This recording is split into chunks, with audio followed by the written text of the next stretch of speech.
Well, it's about time for me to get to the rally at the Wilson Building. I will be speaking before the masses. There will be many advocates out there fighting these budget cuts. This building, my home, CCNV, may be the only year-round shelter in DC in 11 months. These sites will become the norm. But not only under bridges like this. People will be everywhere and anywhere. The city will look like the morgue. Bodies everywhere. And the smell. You would think the sanitation department is on strike. Where will people bathe? But the Dome Home is a solution. They could be day centers, cleansing centers, emergency housing. As we have a plan so they would cost district nothing, as we fight for savings in the budget. Let's look at solutions. The Dome Homes. Let me get to the rally and you can take a closer look at www.streets.org. Finally, the Wilson Building. I can hear the crowd off in the distance. I better get in the mix. Come join me. You should fight too, 'cause it's happened to you.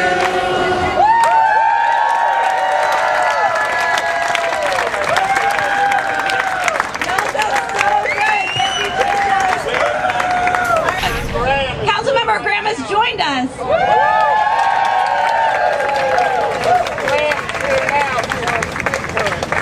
Yeah, can you say a few words, Councilmember Graham? Great. Hello, everybody. Look, let's be very clear. You know, the programs that serve the neediest in the District of Columbia right now are under assault. Yes. There is no question about it. Yes. Without each and every one of you coming out, staying out, fighting this fight, I don't know where we're going to be, because we're going to need all of your energy and commitment and talent in this battle. The fact of the matter is that we're losing interim disability. I was just talking to somebody right here who told me still another plaintive story about how this kept him surviving while he was waiting for his SSI. $20 million lost in homeless services, and I asked the question, where are those cuts going to be made? Tell us where we're going to cut back. We have yet to have an answer to that question. I hope to have it this week. What's the pluses? Mental health, substance abuse. The pluses are that we finally appear to have a working majority on increasing the tax rate on those who are most able to afford it. So that people, you know, this is a situation, I'm almost finished, but this is a situation where you have your lawyers and your accountants work throughout the whole year to pull as much money out of taxation as possible. But if you're still left with $200,000 in taxable income, $500,000 in taxable income, $1 million in taxable income, I say you should be willing to pay a little bit more to make sure that people get interim disability. So this is not going to happen without your support, though. This is not going to happen. Because you know the way this is going to go down. If you're not at these hearings and you're not at these council sessions and you're not speaking to each one of these council members head on, thank you all very much. I guess a lot of you here already know me, but anyway, I'm a local homeless advocate, and let me see if I can fix this wire real fast. Okay, there we go. Now, anyway, I came to tell you a thing or two about permanent supportive housing, which the lady before me mentioned, but here's the deal. First of all, let me give you some context. Here in DC, they count the homeless every January. In January 2007, DC had 5,757 homeless people. In 2008, we had 6,044. In September 2008, Mayor Fenty closed Franklin School Shelter. And in order to justify the closure, he created what was called permanent supportive housing. And, you know, I was known to be Mayor Fenty's arch enemy. But nonetheless, you know, for all his vices, I got to give him his props. He did create permanent supportive housing, and that has actually done a lot to put a dent in the number of homeless people. Yeah. So anyway, in January of 2008, we had, like I said, 6,044 homeless. But in January 2009, it still went up to 6,228, and then in 2010 it was 6,539. So it's been increasing approximately 300 people per year. But then came 2011, the year we're in, and this year we only had 6,546 homeless people. That's still 6,546 too many, but nonetheless, it was only an increase of 7 people as opposed to 300 a year. And so we had begun to get a handle on the homeless problem. You know, and a lot of folk who have been working really hard on this issue, I see a few of them in the crowd here, they were really excited that we're finally getting a handle on this thing. But now we're about to defund permanent supportive housing, which is the one program that has actually done the most to help us get a handle on this problem. And so more than 1,200 homeless people from across DC have been housed in permanent supportive housing. Well, the lingering fear is that as of April 1st of next year, the only shelter that'll be left is the one where I'm at, actually, because I'm homeless, for those who didn't know, but CCNV, which is the Community for Creative Nonviolence. That shelter was created due to a federal mandate that a covenant was signed by Ronald Reagan and Mitch Snyder in 1988. They're both dead now, but that covenant is good until 2018. They can't touch that federal shelter until 2018. But all other shelters are city shelters, you know, and they're in danger of being closed. And so of the 6,500 plus homeless people in this city, we might have in excess of 5,000 of them on the street in less than a year, and which is why I'm glad to see all of you here. But we need more people here because, you know, I should also say that there's an organization called Downtown Bid. Downtown Bid, for those who don't know, is who employs SAM. Some of you see the SAM people with the red and blue uniforms on, safety and maintenance. Well, they're employed by Downtown Bid. You know, you got Downtown Bid, you got Golden Triangle, you got NOMA, you got a few other BIDs around here. And Downtown Bid used to pay $450,000 per year to keep the homeless people in the basement of the church that was next to MLK Library. That church has since been torn down, and there's a brand new building going up right there. But, you know, we're going to reverse the very thing that they had tried to solve. And even now, we have families with small children, 5 and under, that are sleeping in the Greyhound station, and they're sleeping in their cars, and there was a woman who came in this building back in March, and she mentioned how that her baby was born on February 10th of this year, and she had been to the intake center 4 times while pregnant and got turned away. She went back twice after having the baby and got turned away. And for the whole first month of that baby's life, that baby was homeless. She was sleeping with her baby in the stairwell of an apartment complex that has no security guards. And she was also sleeping in the Greyhound station.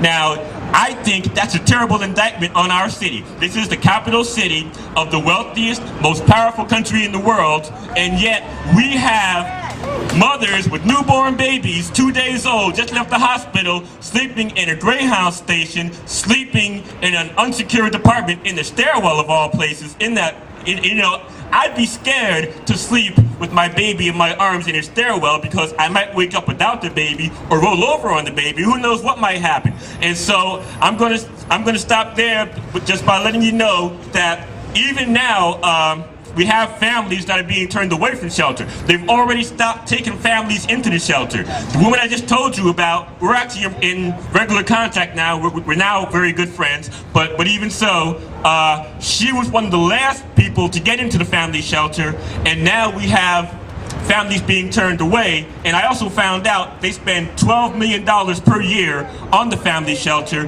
and the family shelter houses 150 families. Now let's do the math, people. If you spend $12 million housing 150 families per year, that's $80,000 per year. You don't spend that much on rent. We're out here trying to get affordable housing, and you're spending 3 times the average rent keeping them in a shelter. You may as well house 500 families rather than having 150 families in that shelter to the tune of $80,000 per family per year, right? Let's be cost effective. But with that, I am really going to stop, and I see Councilman Marion Barry down here, and so I got to give him his props and let him do his thing. All right. That I've been fighting for the most vulnerable all of my life. Whether it's civil rights, or whether it's human rights, whether it's gay rights, or whether it's women's rights, whether it's homeless rights, I've been there.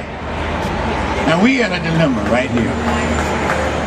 This city, because Adrian Fenty had messed up so many things, I'm not blaming him, that's a fact. I didn't vote for him. His budget was the worst budget we have had in the history of this city. And so what Vince Gray had to do was to try to, in one fell swoop, correct a whole bunch of shit. All right?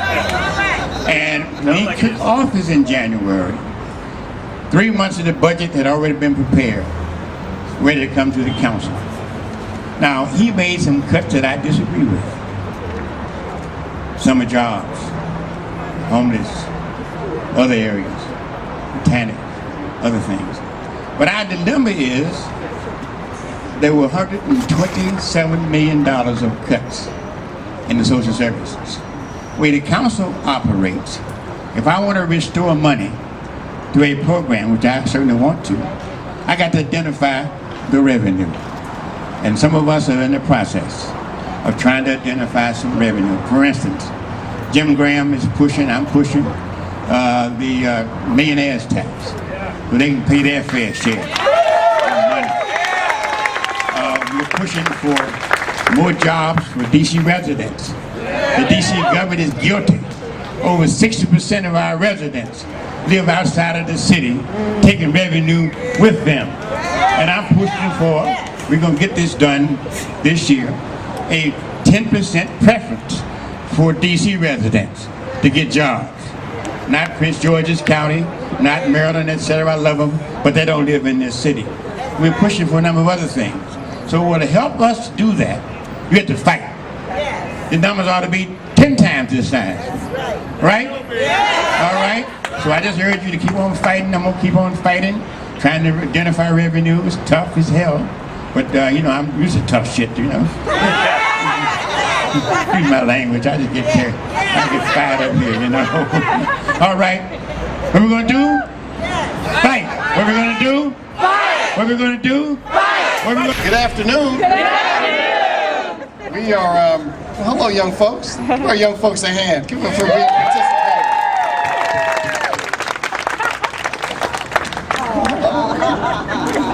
She's thanking me because I'm one of the ones that's very responsible for restoring some of these cuts over the last couple of years to make sure places like Norwood are able to survive. So please feel free to thank this young lady who just thanked her council member Michael Brown. It's okay to do that.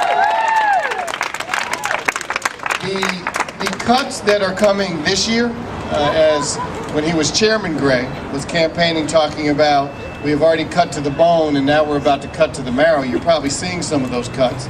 They're very concerning to us. That's one of the things we're talking about in the hearing is how to restore some of those cuts, because one of the questions I like to ask is how will this impact folks' lives? And anytime you're going to impact the survival of people, that means you're impacting their life. And anytime there are budget cuts, usually it impacts the folks on the lowest end of the economic totem pole. So it seems to me that we need to figure out how to raise dollars from other folks in the city so it's not only one type of person, that has to bear the brunt of these cuts.